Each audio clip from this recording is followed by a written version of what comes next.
Hello friends, chapter 8 ગુરુત્વાકર્ષણ છે. એમાં પૃથ્વીના ઉપગ્રહો. તો પૃથ્વીના ઉપગ્રહો એટલે શું? ઉપગ્રહની વ્યાખ્યા આપણે 9મા 10મામાં જે આકાશગંગા અથવા તો બ્રહ્માંડ ચેપ્ટર આવતું હતું એમાં આપણે જોઈ ગયા છે. શું હતી ઉપગ્રહની વ્યાખ્યા? કે કોઈ પણ ગ્રહની આસપાસ પરિભ્રમણ કરતા પદાર્થને ઉપગ્રહ કહે છે. ઓકે, જોઈ ગયા હતા. હવે ઉપગ્રહ આપણે જોઈ લીધું, એના પ્રકારો શું છે, તેના ઉપયોગો શું છે તે જોઈએ. તો સૌથી પહેલા ઉપગ્રહની વ્યાખ્યા લખી કાઢીએ કે ઉપગ્રહની વ્યાખ્યા શું છે. તો ઉપગ્રહની વ્યાખ્યા એ છે કે કોઈ પણ ગ્રહની આસપાસ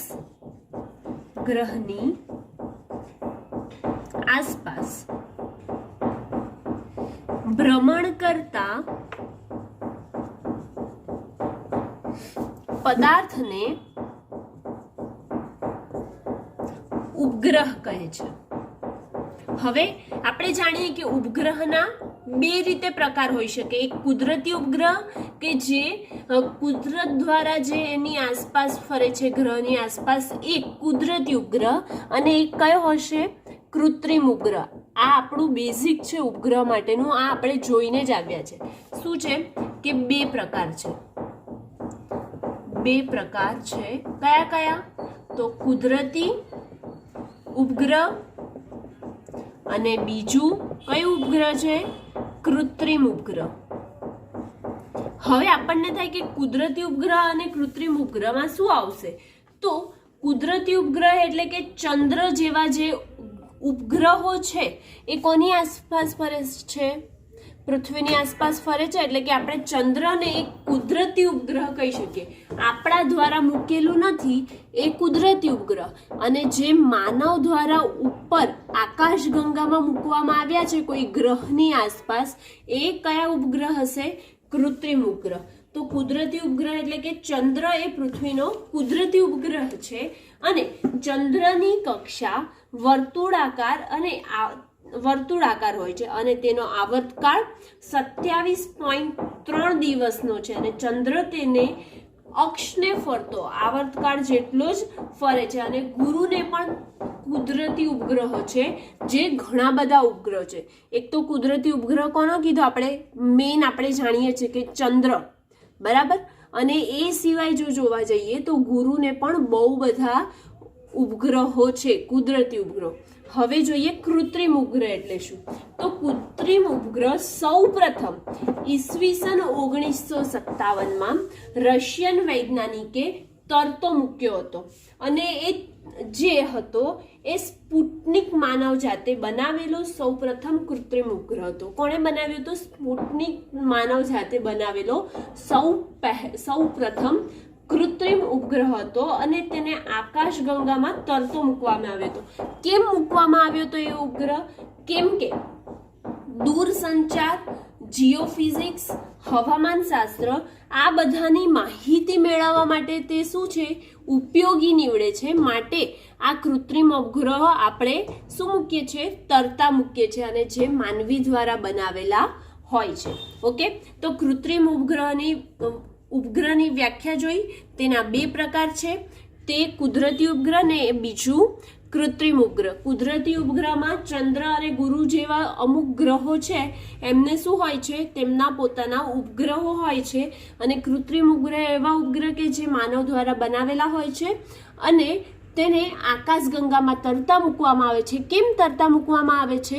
કારણ કે આ ઉપગ્રહ જે છે એ દૂરસંચારની માહિતી અથવા તો સંદેશાવ્યવહાર, ટેલિવિઝન જે છે એના જે કિરણો છે એના માટે, અથવા તો તેને હવામાન શાસ્ત્રની માહિતી મેળવવા માટે આ ઉપગ્રહો ઉપયોગી નીવડે છે. ઓકે, હવે આપણે મેઇન પ્રશ્ન પર આવીએ કે પૃથ્વીના ઉપગ્રહોમાં જે તેના સંદર્ભમાં તેની કક્ષીય ઝડપ અને તેના આવર્તકાળનું સૂત્ર શું છે તે સમજીએ. ઓકે, પૃથ્વીના ઉપગ્રહમાં આપણને પ્રશ્નો જે છે એ એવો પૂછી શકે કે ઉપગ્રહનો કક્ષીય વેગ એટલે શું, તેનું સૂત્ર મેળવો, અને ઉપગ્રહના કક્ષીય આવર્તકાળનું સૂત્ર મેળવવું. જો આવો પ્રશ્ન પૂછાય તો પહેલા તો આપણે કક્ષીય વેગ, આપણા માટે નવો શબ્દ હોઈ શકે, તો કક્ષીય વેગ એટલે શું તો જોઈ લઈએ. તો સૌથી પહેલા કક્ષીય વેગ એટલે થશે કે ઉપગ્રહને પૃથ્વી ફરતે નિશ્ચિત કક્ષામાં મૂકવા માટે જરૂરી વેગને તેનો કક્ષીય વેગ કહેવામાં આવે છે. ફરીથી બોલું છું કે પૃથ્વીની ફરતે નિશ્ચિત કક્ષામાં મૂકવા માટે જરૂરી વેગને તેનો કક્ષીય વેગ કહેવામાં આવે છે. અને આપણે તે આકૃતિ પરથી જોઈએ તો ક્યાં ફરે ઉપગ્રહ, ક્યાં ફરે? પૃથ્વીની આસપાસ. ધારો કે કોઈ ઉપગ્રહ મૂકેલો છે તો પૃથ્વી છે આ, તો પૃથ્વીની આસપાસ જ ફરશે ને. હવે આ પૃથ્વી છે તો એનું સેન્ટર પોઈન્ટ ધારો કે આ વાળું છે, તો સેન્ટર પોઈન્ટથી તેને ક્યાં h ઊંચાઈએ ધારો કે મૂકવામાં આવ્યો છે. અહીંથી અહીં સુધીની પૃથ્વીની ત્રિજ્યા r e છે અને તેને h ઊંચાઈએ મૂકવામાં આવેલો છે. તો એ કેવી રીતે ભ્રમણ કરશે? કક્ષીય ભ્રમણ કરશે. એટલે કે પૃથ્વીની આસપાસ એકદમ વ્યવસ્થિત નિશ્ચિત વેગથી શું કરે છે? ગતિ કરે છે. થોડું વર્તુળ,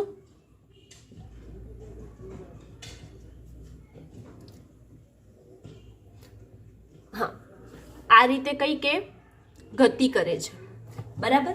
અને આ જે છે એ ઉપગ્રહ મૂકેલો છે, એ ઉપગ્રહનું દળ ધારો કે શું છે? m છે. ઓકે, ઉપગ્રહ છે એનું દળ m છે અને એનો વેગ જે છે એ v0 વેગ છે અને h ઊંચાઈએ મૂકવામાં આવેલો છે, બરાબર. અને એનું કક્ષીય ભ્રમણ ચાલુ રાખે છે. તો કક્ષીય વેગની સૌથી પહેલા વ્યાખ્યા લખીએ તો શું થશે? ઉપગ્રહને પૃથ્વી ફરતે નિશ્ચિત કક્ષામાં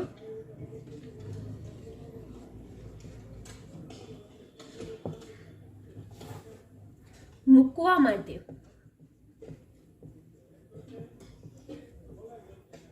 જરૂરી વેગને કક્ષીય વેગ કહે છે.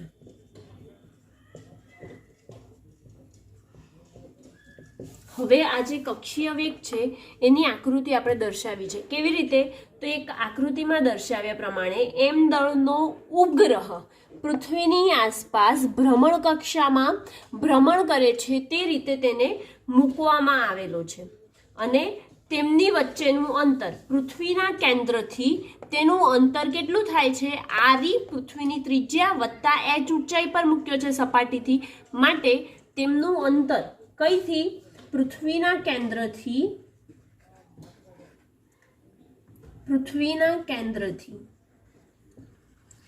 અંતર r બરાબર h પ્લસ re છે અને તેનો કક્ષીય વેગ કેટલો લીધો છે? v0 છે v0. હા, ઓકે. હવે આ બધું આપણે આકૃતિમાં દર્શાવી દીધું છે, એટલે એ વસ્તુ બધી આપણે આકૃતિમાંથી જોવાની છે. પરંતુ આપણે જાણીએ છીએ કે ઉપગ્રહને કક્ષામાં ભ્રમણ કરવા એનું શું લાગે?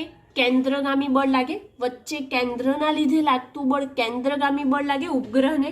તો આપણે લખીએ કે ઉપગ્રહને કક્ષામાં ભ્રમણ કરવા લાગતું જરૂરી કેન્દ્રગામી બળ F બરાબર કેટલું થાય? ખરેખર આપણે કેન્દ્રગામી બળને કેવી રીતે લખીએ? mv² / r એવું લખીએ છીએ. તો mv² એટલે કે m, અહીં વેગ કેટલો છે? v0 છે, માટે mv02 / r. r એટલે એમના વચ્ચેનું અંતર કેટલું છે? re પ્લસ h છે, માટે લખીશું re પ્લસ h. ઓકે. હવે ફરીથી ઉપગ્રહને ગુરુત્વાકર્ષી બળ પણ લાગશે, કેમ કે પૃથ્વીની આસપાસ છે, તો માટે ઉપગ્રહ પર લાગતું ગુરુત્વાકર્ષી બળ F બરાબર શું થઈ જશે? G પૃથ્વીનું માસ એટલે કે પૃથ્વીનું દળ me ઇન્ટુ m અપોન કેટલું? પૃથ્વીની ત્રિજ્યા. તો પૃથ્વીની ત્રિજ્યાથી અહીંનું અંતર કેટલું છે? RE પ્લસ H આખાનો વર્ગ. બરાબર. આને હું સમીકરણ નંબર 2 આપી દઉં. હવે આમાં આપણે સમીકરણ 1 અને આ સમીકરણ 2 ને સરખાવી દઈએ તો પણ સાચું પડશે, અથવા તો આપણે એવું લખીએ કે 1 સેકન્ડ અને 2 ને સરખાવતા. જો આવી રીતે ના લખવું હોય તો આપણે એવું પણ લખી શકીએ કે ઉપગ્રહનું કેન્દ્રગામી બળ બરાબર ઉપગ્રહ પર લાગતું કયું બળ? ગુરુત્વાકર્ષી બળ. ગુરુત્વાકર્ષી બળ. હવે ઉપગ્રહનું કેન્દ્રગામી બળ કયું છે? તો mv0² upon RE plus H છે. જ્યારે ઉપગ્રહ પર લાગતું ગુરુત્વાકર્ષી બળ શું છે? તો GMEM upon RE plus H whole square. આ છે. હવે આપણે શોધવાનું શું છે? કક્ષીય વેગ શોધવાનો છે. તો કક્ષીય વેગ શું છે? આપણો v0 છે. તો કરતા કોને બનાવીશું? v0 ને બનાવીશું. તો આપણે સૌથી પહેલા તો RE પ્લસ H અને અહીંયા RE પ્લસ H ની 2 ઘાત હતી, તો એક ઘાત કેન્સલ થઈ ગઈ. તો બચ્યું શું? mv0² is equal two GMEM upon RE plus H. હવે ગાઈઝ આપણે અહીંયા જોઈએ, જો નોટ ડાઉન કરવાનો હોય તો વિડીયો પોઝ કરીને કરી શકો છો.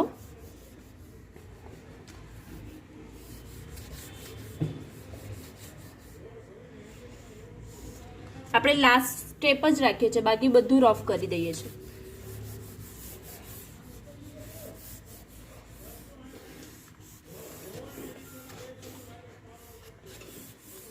ઓકે, v0² ને કરતા બનાવીશું. શું થઈ જશે? v0² ઇઝ ઇક્વલ ટુ આ m છે એ ક્યાં જશે? નીચે જશે. પરંતુ જો m ને નીચે ના લઈ જાઓ તો સામસામેથી m પણ શું થાય છે? કેન્સલ થાય છે. માટે v0² is equal two GME upon RE plus H મળ્યું. અને આ જે મળે છે એને હું જો સમીકરણ નંબર શું આપી દઉં? 3 આપી દઉં. તો સમીકરણ પરથી જેમ H વધે છે, જો બંને કેવા પ્રમાણમાં છે? એકબીજાના વ્યસ્ત પ્રમાણમાં છે. તો જેમ સમીકરણ પરથી કહી શકાય કે જેમ H વધે એમ v0 ઘટે છે. ધેટ મીન્સ તેમનો કક્ષીય વેગ ઘટે છે. તો જો h બરાબર 0 લઈએ, શું આપણે સપોઝ કરીએ છીએ કે જો h બરાબર આપણી પાસે 0 હોય તો v0² વાળા સૂત્રમાં કિંમત મૂકીશું. શું થઈ જશે? v0² is equal two GME upon RE plus 0. હવે RE પ્લસ 0 એટલે RE જ રહેવાનું, માટે આપણે એ સ્ટેપમાં RE જ લખીએ. ઓકે, હવે આ જે સમીકરણ મળ્યું v0² is equal two GME upon RE. હવે આપણે આના આગળ જે નિષ્ક્રમણ ઝડપ જોઈ ગયા હતા એનામાં પણ જોયું હતું કે g બરાબર શું થતું હતું? GME ગુરુત્વ પ્રવેગ g બરાબર શું થતું હતું? GME અપોન RE સ્ક્વેર થતું હતું. પરંતુ આપણી પાસે તો અહીંયા માત્ર શું છે?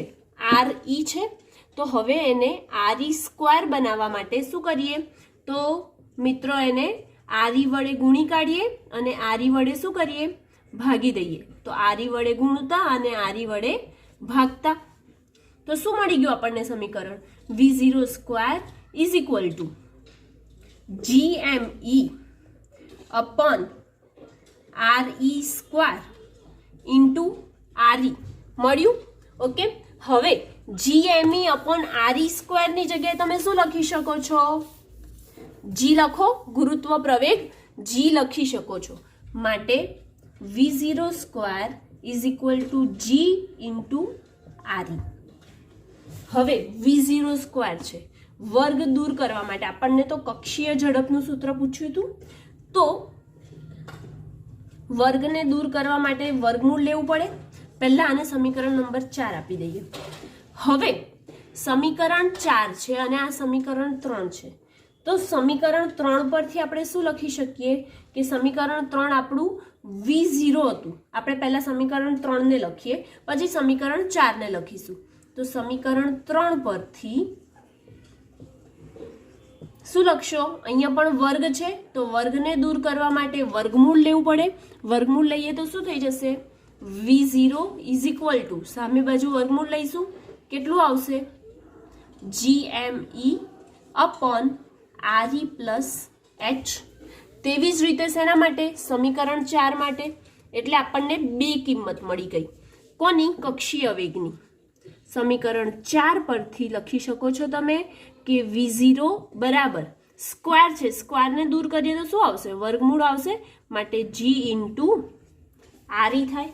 ઓકે, અને આ બંને જે છે એ સમીકરણ 5 લઈ લો અને આને સમીકરણ 6 લઈ લો, તો આ બંને જે સમીકરણ આપણને મળ્યા એ કોની માટે મળ્યા? તો એ કક્ષીય વેગ માટેના સમીકરણો મળ્યા.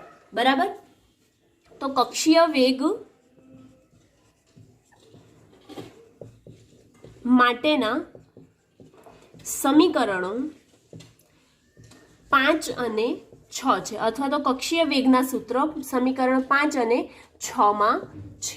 ઓકે, હવે આપણે શું કીધું કે આવર્તકાળ શોધવાનો છે.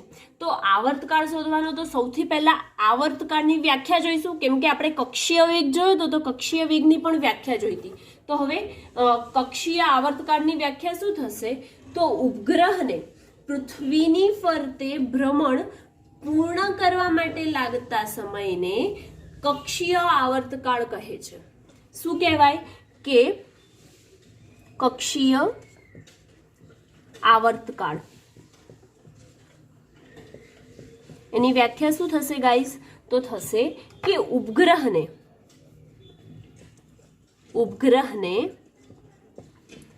પૃથ્વીની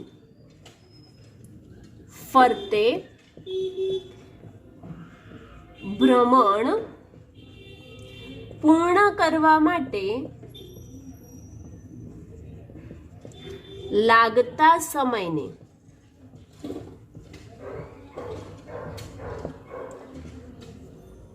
કક્ષીય આવર્તકાળ કહે છે. હવે કક્ષીય આવર્તકાળ કહે છે તો એના ઉપરથી આપણે સૂત્ર લખી શકીએ કે કક્ષીય વેગનું પહેલા સૂત્ર. તો કક્ષીય વેગ v બરાબર થશે ઉપગ્રહની કક્ષાનો પરિઘ અને એના છેદમાં કક્ષીય આવર્તકાળ. શું લખ્યું આપણે? કે કક્ષીય વેગ એટલે શું થાય? તો એ આખું જે ચકરડું પૂરું કરે એ એનો પરિઘ થાય. તો ઉપગ્રહની કક્ષાનો પરિઘ એના છેદમાં એ માટે લાગતો સમય એટલે કક્ષીય આવર્તકાળ. તો આના પરથી શું લખી શકીએ કે v બરાબર ઉપગ્રહની કક્ષાનો પરિઘ. કક્ષાનો પરિઘ શું થાય? પરિઘનું સૂત્ર વર્તુળાકાર છે, તો વર્તુળના પરિઘનું સૂત્ર આપણે જાણીએ છીએ. કેટલું થાય? 2πr. તો 2π તો એમના એમ, r એટલે અંતર. અંતર કેટલું છે? re પ્લસ h જેટલું છે કે નથી? છે, માટે 2π re પ્લસ h લખી શકાય. ઓકે, હવે કક્ષીય આવર્તકાળ. આવર્તકાળને આપણે શેનાથી દર્શાવીએ છીએ? કેપિટલ T થી, માટે કેપિટલ T. અને આને આપણે આપી દઈએ સમીકરણ નંબર 6. સોરી, સમીકરણ 7. આપણો 6 તો અહીં ઉપર છે, એટલે સમીકરણ 7. હવે સમીકરણ 5 અને સમીકરણ 6 ને સરખાવતા. હવે આ બંને સમીકરણો સરખાવીએ તો શું થશે? આપણે v ની જગ્યાએ અહીંયા v0 ની જગ્યાએ આપણે v લીધું છે, તો આ બંને તો સરખા જ છે, કક્ષીય વેગ જ છે, માટે આપણે લખી શકીએ કે gme upon re plus h is equal to 2π RE plus H upon T થશે. હવે under root GME RE plus H એટલે કે આપણને જો વર્ગમૂળ કાઢવું હોય તો શું લઈશું? વર્ગ કરીશું. તો હવે આપણે બંને બાજુ વર્ગ કરીએ તો શું થશે જોઈએ.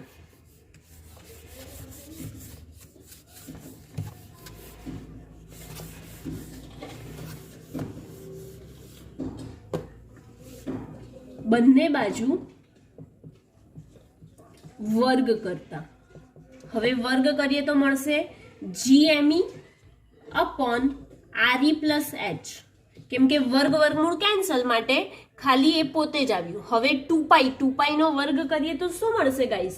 આપણને મળશે 4 સ્ક્વેર મળશે. તો લખીએ અહીંયા કે 4 square into RE plus H આખાનો વર્ગ અને એના છેદમાં ટી નો વર્ગ. બરાબર ને? બંને બાજુ વર્ગ કર્યો તો અહીંયા આ બાજુ શું થયું? લેફ્ટ હેન્ડ સાઈડ વર્ગ વર્ગમૂળ કેન્સલ થયું અને ડાબી બાજુ આખાનો વર્ગ થઈ ગયો. માટે 4 square RE plus H whole square upon T square. આપણે શોધવાનું શું છે? કક્ષીય આવર્તકાળ શોધવાનો છે. તો આવર્તકાળને કરતા બનાવીએ. ટી સ્ક્વેર બરાબર ટી સ્ક્વેર સામેથી ઉપર ગયા તો આ જે GME છે ક્યાં આવશે? છેદમાં આવશે. માટે GME ને છેદમાં લીધા. હવે RE પ્લસ એચ છે આની જોડે ગુણાશે એટલે કેટલા થઈ જશે? 4 square RE plus H whole cube થાય. બરાબર. તો ટી સ્ક્વેર બરાબર આપણને મળે છે 4 square RE plus H whole cube upon GME. હવે જો આપણે GME અપોન RE સ્ક્વેર એટલે શું લેતા હતા? GME અપોન RE સ્ક્વેર એટલે ગુરુત્વ પ્રવેગ G લેતા હતા. તો તેવી જ રીતે આના ઉપરથી પણ આપણે એવું જ કરીએ.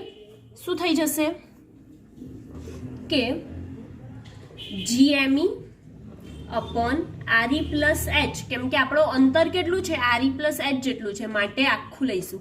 તો GME upon RE plus H whole square is equal two G લેતા. તો સમીકરણમાં આપણે મૂકીએ તો શું થશે? T square is equal two 4 square as it is. આમાં વર્ગ જતો રહે તો કેટલી ઘાત બચે? એક ઘાત બચે ને. તો એક ઘાત બચી એટલે કેટલું આવશે? RE પ્લસ એચ અપોન કેટલું મળ્યું? G મળ્યું. બરાબર ને? તો શું કરીશું? વર્ગ દૂર કરી દઈએ. હવે તો વર્ગ દૂર કરીએ તો આપણને શું લેવું પડશે? વર્ગમૂળ લેવું પડે. વર્ગમૂળ લઈએ તો વર્ગ વર્ગમૂળ કેન્સલ ટી. અહીંયાથી 2 થશે. વર્ગમૂળ 4 સ્ક્વેરનું વર્ગમૂળ 2 અને આનું વર્ગમૂળ નહીં નીકળે માટે RE plus H as it is upon G. તો હવે આ જે સૂત્ર આવ્યું સમીકરણ 7 પછી આ જે સૂત્ર આવ્યું સમીકરણ 8 લઈ લઈએ એને. તો આ સૂત્રને આપણે કક્ષીય આવર્તકાળનું સૂત્ર કહી શકીએ છીએ. અને સમીકરણ પરથી શું થઈ જાય કે ટી સ્ક્વેર છે આપણી પાસે તો ટી સ્ક્વેર એમના એમ રાખીએ. બરાબર. ટી સ્ક્વેર બરાબર કે 4 સ્ક્વેર અપોન GME એમને શું લઈ લઈએ આપણે?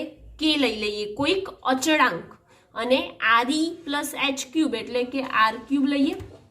તો ટી સ્ક્વેર ઇઝ પ્રપોઝનલ ટુ શું થાય? R cube. અને આવું આપણે ભણી ગયા છે કેપ્લર્સ થર્ડ લો. જોઈ ગયા હતા કે ટી ઇઝ પ્રપોઝનલ ટુ R⁻². આ વસ્તુ આપણે કેપ્લરના ત્રીજા નિયમમાં જોઈ ગયા છે. આના ઉપરથી કહી શકાય છે કે જે ગ્રહોની ગતિ માટે કેપ્લરનો આવર્તકાળનો નિયમ છે. ઓકે. અને જો આવર્તકાળનો નિયમ પૂછે તો આપણે આ પણ લખી શકીએ છીએ. અને એની સાથે પૃથ્વીનો જે ઉપગ્રહ છે એની થિયરી અહીંયા કમ્પ્લીટ થાય છે.